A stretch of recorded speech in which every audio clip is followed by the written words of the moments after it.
This is a reflection on the Building Relationships lecture that we'd had with Donna.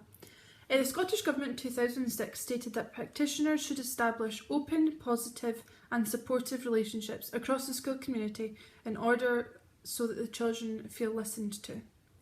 Communication is at the heart of any relationship, and in this session we were asked to come up with qualities and skills that we thought a teacher had if they were someone that had high quality relationships with their learners.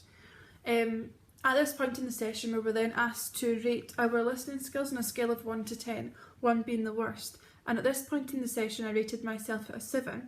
However, as the session developed I realised that this actually wasn't the case. We were asked to split ourselves into groups of 3.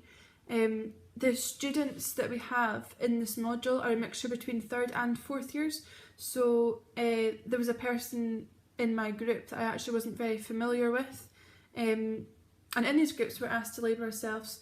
One person was the talker, one person was the observer and one person was the listener. In these groups we were asked to talk about quite personal issues, and as I began to reflect on this activity it showed me that I wasn't actually as good as a listener as I thought I was going to be. I found it quite comfortable being the observer and giving feedback to the people involved. Being the talker, I did find it slightly uncomfortable speaking to someone I didn't know about quite personal issues, but I was able to overcome this. However, as a listener I've realised that there is things that I need to improve on as a developing practitioner. So I've often felt that I wanted to, when the person was talking to me, I felt that I wanted to interrupt them, possibly with my personal experiences of what they'd been feeling, or solutions as to how I could help them, rather than really listening into what they were trying to tell me and to get them to come up with a solution of how this was going to be resolved.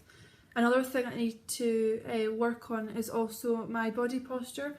So a lot of the time if I'm sitting at a desk I've got my arms crossed, so when children come to approach me with topics and they want to speak to me about something, I'm going to create an environment that the children feel safe and comfortable in. So maybe not over a desk one-to-one, but creating a space, so maybe sitting down on the floor, getting down to their level, or even having chairs not facing each other because that's quite intimidating, but maybe side to side, and not having that desk in the way. However, when the observer was looking at my listening skills, they did pick up on that I had good eye contact, and I showed interest in what the person was telling me through head and facial movements. We then went on to discuss active listening, which I hadn't actually really heard of before.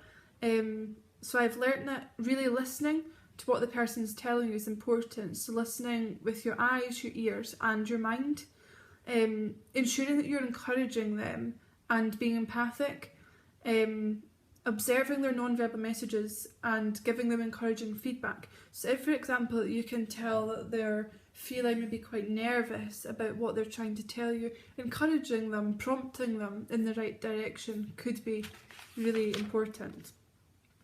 Through engaging in this session, it's really made me think about what it must be like for children to come up to someone a lot older than them, so the teacher, especially about something quite personal.